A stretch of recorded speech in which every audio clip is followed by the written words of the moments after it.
Halo teman-teman, perkenalkan nama saya Malastiawati, NIM 56202001 dari program studi D3 Teknik Informatika.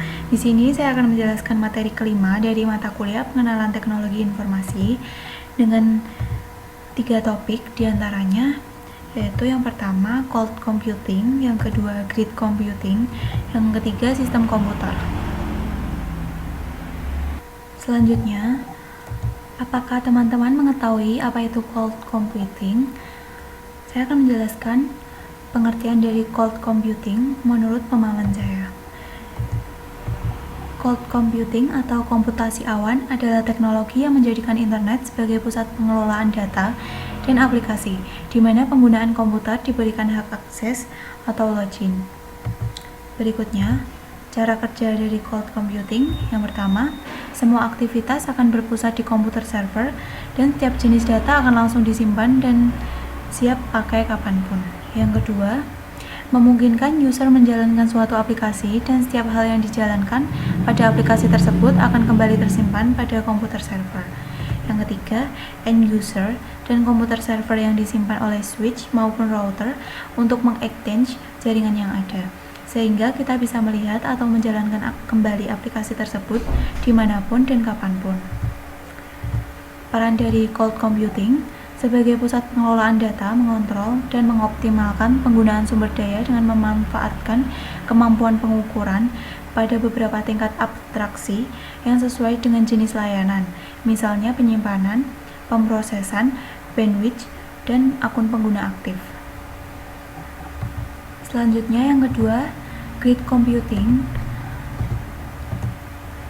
Grid computing adalah salah satu jenis komputasi paralel dan sistem terdistribusi yang berusaha menyatukan resource atau sumber daya komputasi secara geografis. Resource atau sumber daya yang dimaksud tidak terbatas pada CPU cycle, namun juga storage resource seperti data katalog atau basis data dan bahkan sumber daya lainnya seperti software, hardware, bahkan manusia. Berikutnya, cara kerjanya. Yang pertama, sistem tersebut melakukan koordinasi terhadap sumber daya komputasi yang tidak berada di bawah suatu kendali terpusat. Yang kedua, sistem tersebut menggunakan standar dan protokol yang bersifat terbuka atau tidak terpaut pada suatu implementasi atau produk tertentu. Yang ketiga, sistem tersebut berusaha untuk mencapai kualitas layanan yang canggih atau non-trivial quality of service yang jauh di atas kualitas layanan komponen individu dari komputasi grid tersebut. Selanjutnya,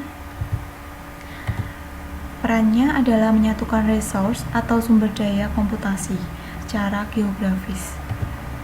Berikutnya yang ketiga, sistem komputer.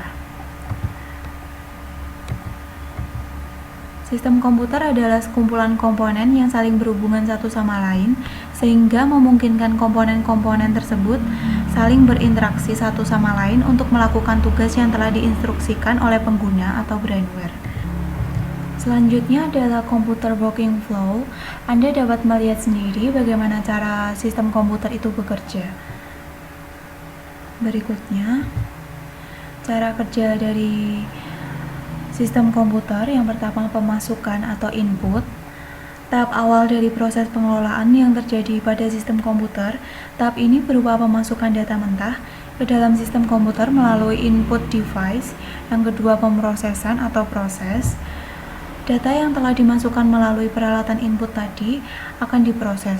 Tahap proses ini dilakukan oleh processing device, yaitu CPU. Yang terakhir, pengeluaran output. Data yang tadinya telah dimasukkan melalui peralatan input, kemudian diproses oleh CPU, boleh dicetak apabila siap. Percetakan ini berupa hand copy dan juga bisa soft copy. Perannya, menghubungkan komputer satu sama lain. Sekian presentasi dari saya. Apabila ada salah kata, tolong dimaafkan. Jangan lupa like, komen, dan subscribe. Terima kasih.